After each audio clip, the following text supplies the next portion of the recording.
انسان اپنے وجود کی شروعات سے ہی شہد کو اپنی غذاؤں کا حصہ بنائے ہوئے ہے، لیکن کل تک یہ سمجھ رہا تھا کہ شہد کی مکھیوں کا چھتا ایک شاہ مکھی یعنی ایک نر مکھی کی قیادت میں چلتا ہے، اور تمام مزدور مکھیاں یا تو نر ہوتی ہیں یا غیر جنسیات رکھتی ہیں۔ 17ویں صدی میں ڈچ ماہر حیاتیات جان سویمرٹیم نے ایک چھتے کی بادشاہ مکھی کو خوردبین میں دیکھا تو پہلی بار ثابت ہوا کہ وہ ایک مادہ مکھی ہوتی ہے اور اس کے اندر تولیدی نظام یعنی بیضہ دانی موجود ہوتی ہے۔ اس کے بعد چھتے میں کام کرنے والی ساری مکھیاں مادہ پائی گئی اور اس دریافت نے انسانی سماج میں ہلچل پیدا کی۔ بعد میں 18ویں صدی میں فرانسیسی انٹومولوجسٹ فرانسس ہیوبر نے یہ ثابت کیا کہ پورے چھتے میں صرف ایک ملکہ مکھی ہی انڈا دے سکتی ہے، اور جس چھتے میں ملکہ نہ ہو وہ چھتا ہی تباہ ہو جاتا ہے۔ اس نے یہ بھی ثابت کر دیا کہ نر مکھی کی حیثیت چھتے میں صرف افزائشی نسل کے لیے ہے،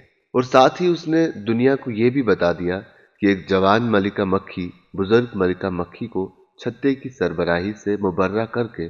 چھتے کی تقسیم بھی کرتی ہے۔ 20ویں صدی میں جرمن ماہر حیاتیات کارل وان فرش نے چھتے کی مکھیوں کے ماحولیاتی نظام کے حوالے سے مکھیوں کے ویگل ڈانس کے بارے میں بھی بتایا، اور پہلی بار جانوروں کی دنیا میں ایک نان وربل مواصلاتی نظام سمجھا کر